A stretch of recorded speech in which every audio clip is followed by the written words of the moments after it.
how to recover a hacked Gmail account. So let's get straight into the video, shall we?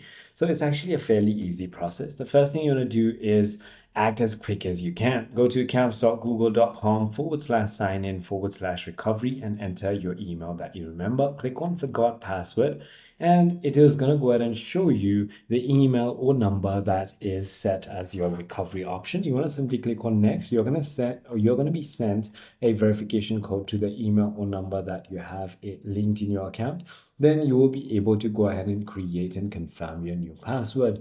Once you simply go ahead and do so, you can manage devices and remove or sign out of all the devices you've logged into.